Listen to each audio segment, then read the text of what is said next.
तुम्हाला आता माझ्यावाल्या पाठीमागं सरीमध्ये तुम्हाला मका दिसत असेल. आता ती मका आपण विकायला चालू केलेली आहे शेतकऱ्याला. तर त्यांनी ती तिकडच्या साईडची नेलेली आणि आता आपल्या पाठीमागची मका आहे सध्या.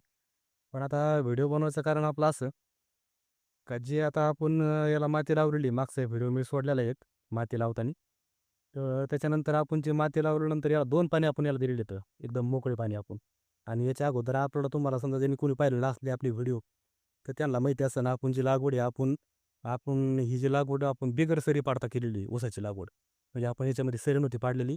रोटा मारून जे रोटाचं रान राहतं आपलं त्याच्यामध्येच आपण त्याच्यामध्ये ठिबक आतवलं होतं 5 फुटाच्या अंतरावर आणि आपण ते ठिबकला पाणी देऊन ठिबकने पाणी दिल्यानंतर आपण त्याच्यामध्ये कांडी दाबली होती. तर त्याच्यामुळं आपल्याला याला पाणी द्यायचं आपल्याकडे ऑप्शन नव्हतं असं मोक्कार पाणी द्यायचं आणि ते आपल्याला द्यायची गरज बी वाटत नव्हती म्हणून आपण त्याला सरी पाडलेली नव्हती. कारण की आपल्याला जे मला सुद्धा आवडत नव्हतं का जे लोक सांगत यूट्यूबला का सरीमध्ये गुडघाभर पाणी असं दिल्याशिवाय आणि गुडघाभर पाणी साचल्याशिवाय आपल्याला जुने लोक त्यांना जमत नव्हतं त्यांना तसंच वाटत होतं गुडघाभर पाणी द्यायचं मला सुद्धा वाटत होतं तर त्यांचं चुकीचं आहे. पण आता स्वतः मी 2-3 वर्षापासून ठिबकवर लागवड करतो सरकीची बिगर नर्सरी पाडता. त्याला बी मी सरकीला 2-3 वर्षापासून नर्सरी पाडता ठिबकवर लागवड केली त्यांनी. यंदा मी तेच प्रयोग परत ऊसामध्ये केला आणि मी त्याला नर्सरी पाडता यंदा पण मी टिपरूत आपण ठिबकवर दाबलो होतं.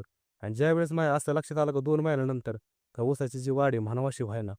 त्यावेळेस माझ्या लक्षात आलं का म्हणलं याला आता मोक्कार पाणी द्यायला आपल्याला म्हणजे द्यावं लागेल आपल्याला कारण की ह्या पाण्याने त्याला काय होत नाही कारण की उन्हाळा दिवस होता. पण आता आपल्याकडे पर्याय तर नव्हता, ऑप्शन नव्हतं.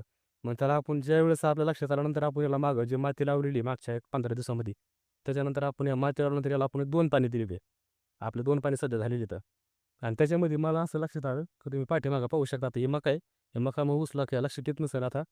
पण याच्यामध्ये ज्यावेळेस आपण याला माती लावल्यानंतर 2 पाणी दिले, तर त्याची जी वाढ आहे, ही आपल्या ठिबकच्या पाण्यापेक्षा जास्त वाढ अशी माझ्या लक्षात आली. कारण की ज्यावेळेस असं जी माती जी सरीमध्ये जी माती जी मोक्कार पाणी दिल्यानं जी भिजली आणि जी त्याला ओलावा जो लागला, तर तो जवळपास 4-4, 5-5 दिवस याला पाणी द्यायची गरज अशी वाटली नाही मला. पण ठिबकने मला 2 दिवसाला म्हणजे 1 दिवस आड मला पाणी द्यायची गरज पडायची. आता मी एकदा व्हिडिओ पॉज करतो. मी काही व्हिडिओमध्ये असं सांगत नाही, की आपल्याला आपण जे YouTubeची जी माहिती जी लोकं सांगतात ते काही ठिबकवर म्हणजे जुन्या टाईप पाणी न देताना आपण ठिबकवर कमी पाण्यातही आपण ऊस आणू शकतो. तर ते तसं त्यांचं असू शकतं. पण मी स्वतः 3 वर्षापासून ठिबक ऊस आणला नाही, पण सर्किल वापरलं होतं त्याचा मला अनुभव आहे. पण मला असं ह्या ऊसामध्ये ज्यावेळेस मी ठिबक वापरलं यंदा, त्यावेळेस माझ्या लक्षात आलं कारण की मग जे रान आहे, ही त्यांची रान काळी असू शकते मला त्यांचं नाही माहिती.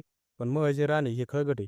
तर त्या हिशोबात मला ऊसाला तरी काय एवढा मला म्हणजे असं भारी झालंय ऊसाला आणि असं काही मला पाणी द्यायची गरज नाही पडली असं काही नाही. मला ठिबक याच्यामध्ये तरी काय वाटतं एवढं सक्सेस माझ्या रानात तरी मला असं वाटत नाही सक्सेस आहे. हां, ज्यावेळेस याला पावसाळा आता सुरू होईल पुढच्या महिन्यात महिना दीड महिन्यानंतर पावसाळा सुरू होईल.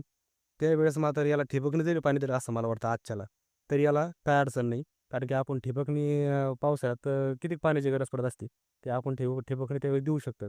पण मला ज्या अडचणी आल्या, ज्या ठिबकवर लागवड केल्यानंतर, तर ते माझ्या अडचणी अशा लक्षात आल्या, का जे आपण ठिबकवर लागवड केली ऊसाची, तर ती उगायला काय अडचण नाही. त्याच्यानंतर 2 महिने आपल्या ऊसाला काही अडचण नाही झाली. पण माझ्या लक्षात असं आलं, की ज्यावेळेस आपला ऊस 2 महिन्याच्या नंतर, ज्यावेळेस त्याला मुळ्या ज्या बाहेर निघायचा प्रयत्न करते, त्यावेळेस माझ्या असं लक्षात आलं, की जेवढं आपलं ठिबक होतं का एरिया पाणी पाडायचा, तेवढ्याच एरियामध्ये त्याच्या मुळ्या राहिल्या. बाकीच्या त्याला बाहेर जाता नाही आलं. कारण की बाहेर जायला त्या ठिकाणी त्याला कोरडी जमीन होती. त्या ठिकाणी ओली जमीन नव्हती. म्हणजे जे राउंड असतो का ठिबकच्या वालाचा, त्याच ठिकाणी त्याच्या मुळ्या राहिल्या. त्याच्या बाहेर जायचा प्रयत्न त्या करू शकत नव्हत्या. कारण की त्यांना बाहेर आहे का उष्णता जास्त होती. जमीन तापत होती उन्हामुळं आणि ते बाहेरची जमीनची कोरडी नव्हती. त्यामुळे त्या बाहेर नाही गेल्यामुळे त्याची वरची जी हाईट जी वाढायची जी ग्रोथ आहे ऊसाची, ती आपली म्हणावाशी व्हायना. ते जेव्हा माझ्या लक्षात आलं, त्यावेळेस मी त्याला 2 महिन्यानंतर जे माझ्या लक्षात आल्यानंतर मी कशी तरी 1-1.5 महिना काढला आणि याला माती लावायचा प्रयत्न केला मी. ज्यावेळेस मला याला माती लावल्यानंतर मला ज्यावेळेस याला ऑप्शन तयार झाला आपल्याला मोकळं पाणी द्यायला, त्याच्यानंतर मी ज्यावेळेस 2 पाणी दिले तुम्हाला सांगितले, त्याच्यानंतर ऊसाची जी वाढ आहे, ही जास्त वाढ झालेली आहे. कारण की ते आपल्या लक्षात आलं होतं का ठिबकमुळं जे पाणी जी ऊसाच्या ज्या मुळ्या असतात त्या पांगत असते आणि आपण जी सरकी मी सांगितली तुम्हाला 2 वर्षापासून मी लावलेली 2-3 वर्षापासून. सरकीची मुळी डायरेक्टली खाली असते मला असं वाटतं. डायरेक्ट त्याच्यामुळे त्याला काही अडचण नाही आणि ती सरकी जी लावतो मी, आपण लावतो किंवा मी लावलेली तरी आपण लावत असतो पावसाळ्यामध्ये, तिथं आपण उन्हाळ्यात लावत नसतो. पण हे माझ्या लक्षात आत्ता आलंय. त्याच्यामुळे मी तुम्हाला सांगितलं का जे माणूस शिकत असतो त्या अनुभवातून शिकत असतो. चुका माणसं होतच असतात. तर त्याच्यामध्ये ज्यावेळेस मला असं लक्षात आलं का ठिबक माझ्या रानाला असं मला वाटतं, माझ्या रानामध्ये मला असं वाटतं का ठिबक हे उन्हाळ्यात पर्याय पाहिजे माणसाला मोकळं पाणी द्यायसाठी. ठिबक अडचण नाही, पण उन्हाळ्यामध्ये ऊसासारख्या पिकाला ठिबकला मोक्कार पाणी द्यायची एक माणसाने सोय केली पाहिजे. 1 मिनिट हां. आता याच्यामध्ये मी काही जास्त लय वेगळं नाही केलं पाणी द्यायला. आपली सोपी पद्धत आहे. कारण की आपल्याला अशी सरी ना, तर आपली त्या साईडला त्या बांधाला पण आपण सबलाईन टाकलेली आणि ह्या बांधाला पण आपण सबलाईन टाकलेली मागच्या व्हिडिओमध्ये सांगितलेलंच आहे. तर आपण त्याच्यामध्ये असे पर्याय केलेले आहेत का जे ठिबकनं इकडून पण आपल्याला सबलाईनला जॉईंट होतं ठिबक आणि तिकडून पण त्या तोंडाला जॉईंट होतं. आपण त्याच्यामध्ये एवढंच फक्त बदल केलेला आहे का जे मध्ये आता ठिबक या दोन्ही ठिबकच्या मध्ये जे आलेली आहे पाईप आहे, त्या ठिकाणी आपण होलं मारून मला वाटतं 20 mm हां. आपण 20 mmची जे ठिबक असतं, ठिबकची कॉक असते, आपण ती एकाड एक सरीने टाकलेली आहे. एकाड एक सरीने म्हणजे कशी आता मी ज्या सरीत उभा आहे आता, तर ह्या सरीला आपण जर याच्यामध्ये जर कॉक टाकलेला आपण त्या साईडला, इकडून टाकलेला आपण तिकडून टाकलेला आहे. तर त्या साईडला आपण जर इथं कॉक टाकलेला आहे सरीमध्ये, तर ह्या शेजारच्या सरीत नाही आहे आणि त्या साईड शेजारच्या सरीत नाही आहे. आपण एकाड एक सरीने कॉक टाकलेला आहे सध्या. कारण की पुढं 1-1.5 महिन्यानंतर पावसाळा आहे. तर त्याच्यानंतर आपण सध्या याला ह्याच पद्धतीने पाणी देणार आहे आणि अजून आपण याच्यात जर आपलं नाही भागलं, तर आपण याला परत ह्या शेजारी पण कॉक आणणार आहे. तर तेच 20 mmचे आणि शेजारी पण आणि त्याला वलमवर आपण सरसकट पाणी देणार आहे. ह्या सरीला पण पाणी, ह्या सरीला पण पाणी. पण सध्या आपण आपलं कमी टायमात आपलं जास्त काम व्हावं म्हणून आपण एकाड एक सरीनं पाणी देऊ राहिलो सध्या.